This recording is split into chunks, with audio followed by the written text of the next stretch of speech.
pour constater l'effectivité de la séquestration. mais au-delà de la séquestration. mais fan lañu teg loolu. mais Pape mais teguñu ko fenn jaay doole. amul base légale amul dara. jaay doole la mais ma jox la exemple. Ousmane Sonko ay député yu Sénégal yi nga xam ni loi yi ñoo koy voté dem nañ di ko seeti ñu dóor leen. ay grenade ba gaz ba gars yi ñu ci Guy Marius. léegi nag y a deux choses boo koy analyser gis nga état yi def loolu yépp le Parlement européen dafa am lu mu leen di qualifier.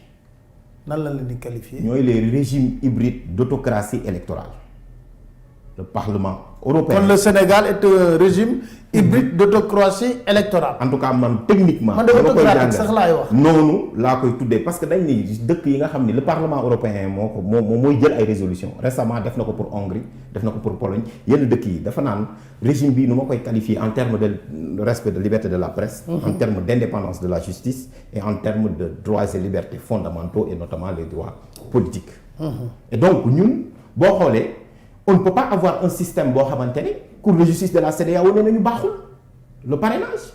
mais état bi faale wu. nguur gi bañ ñi di ci forcer pour dem ci élection. loolu tax ma ne la yow li ngeen di wax loolu c'est bien beau mais Macky Sall faale wul loolu. d'accord mais Pape moo tax ma ne la les droits c'est une conquête là c'est un processus de tous les jours c'est au peuple sénégalais de dire que voilà ce que je veux lii moo nekk samay constitution samay loi il est temps que ñu respecte ko.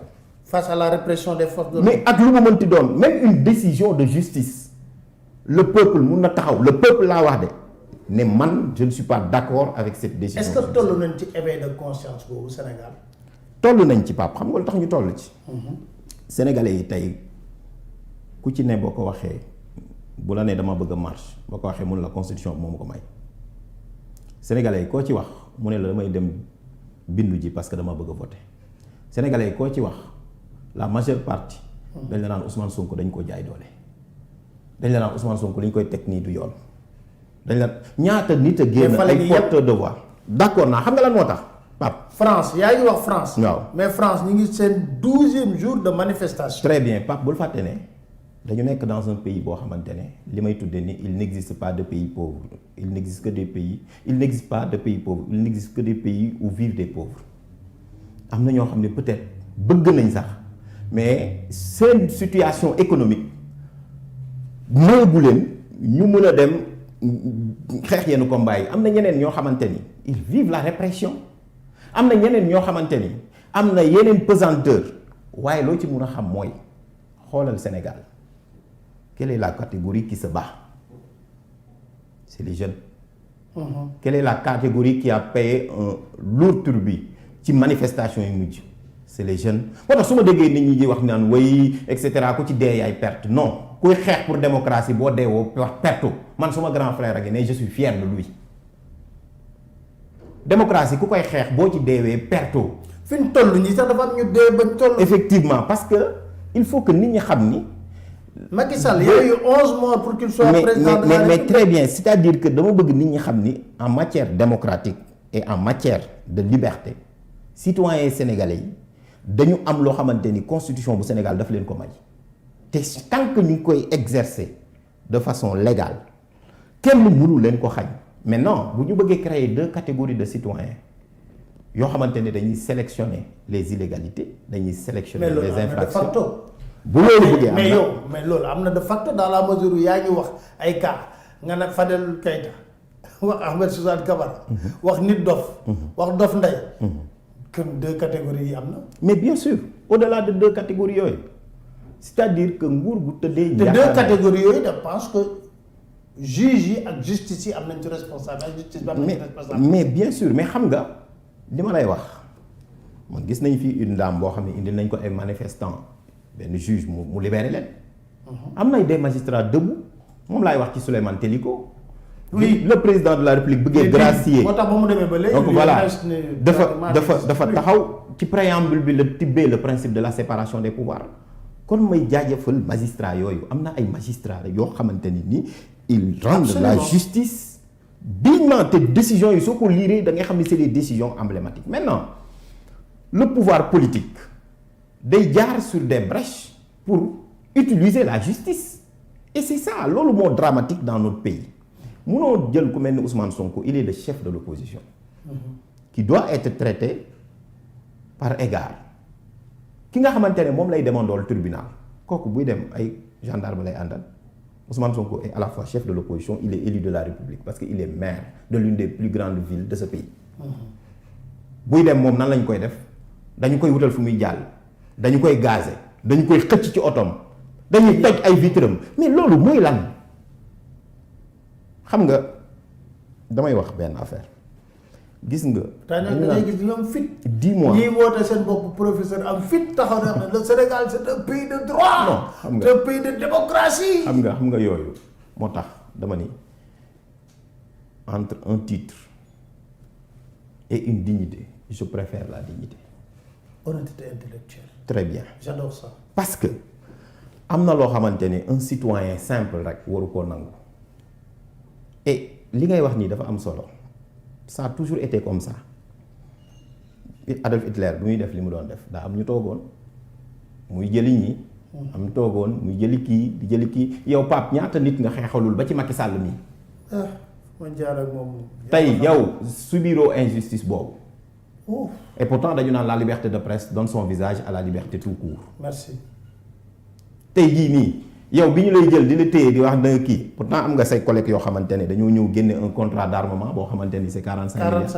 lan moo tax woowuñu leen mooy li nga wax lan moo tax woowuñu leen mais c'est juste ça moo tax ma ni il faut faire la différence entre la République et ses gouvernants la République et ses gouvernants parce que les gouvernants mun nañu ñëw bañ a doxal la République wala les républiques ba wax naa la maréchal Pétain bi mu ñëwee ñu bëgg a kii le général de Gaulle est parti en Angleterre pour résister moo tax Ousmane Sonko quand il parle de résistance il utilise un discours constitutionnel un langage constitutionnel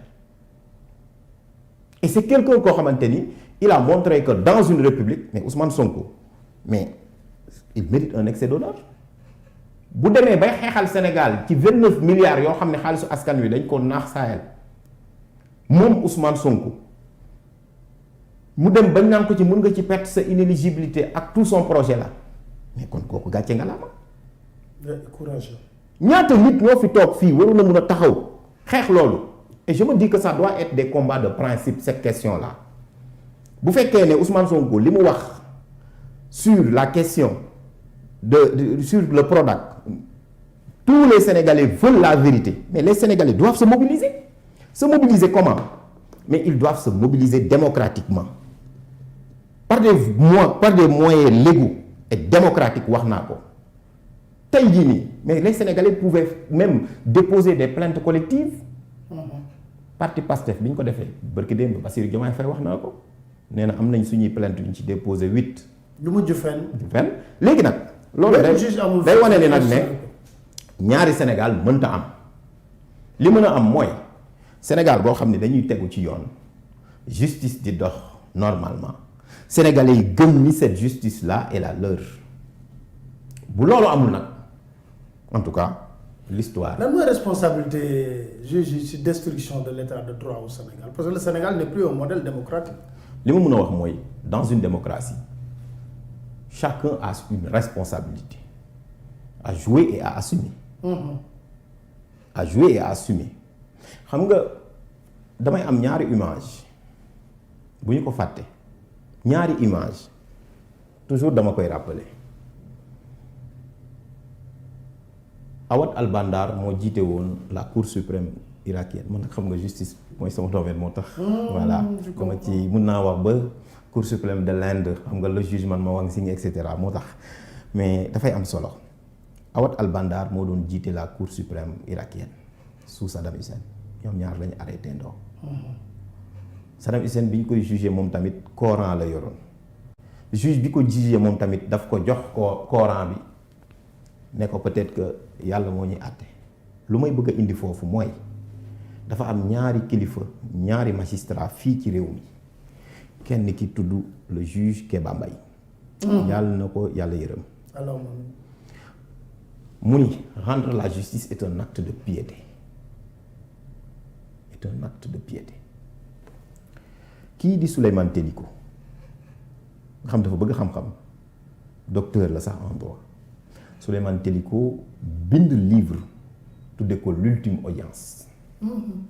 Je l'ai. Une méditation d'un juge loolu Pape day répondre ci li ma wax mooy justice rendre la justice est un acte, est un geste citoyen. Mais au-delà de ça, c'est même participer, n'est-ce pas, à être un avocat de l'humanité.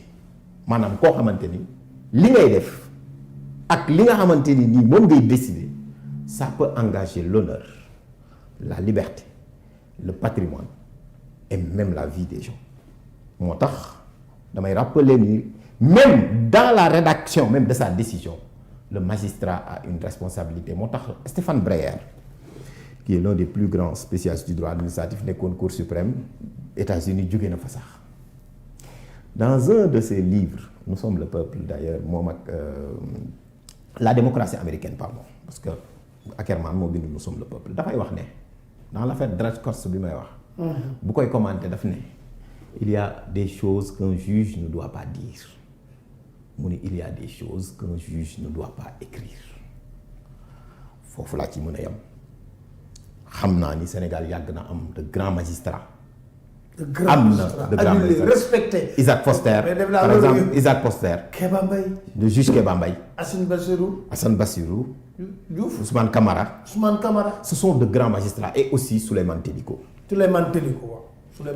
Tey Souleymane Teliko boo jëlee li mu liggéey ci magistrature ci mandat yi mu nekk UMS man bu ma koy lire di xool li mu liggéey lépp mais dama naan kii waroon nañ ko sax mun a décorer parce que pour la justice et pour l'honneur de la justice il s'est beaucoup sacrifié et investi d'ailleurs au point qu'il soit sanctionné. Souleymane Teliko même avec l'UMS affecté nañ fii benn juge bu ñuy tuddee Ngor Diop.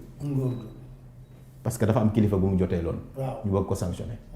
moom ci coobare UMS ñoom ñu jël porter plainte bi mu demee ñu am dëgg ñu ne juge bi nañ ko delloo fi mu nekkoon parce qu'ils sont inamovibles loolu mooy wane ni justice bi réew mi ñoo ko moom.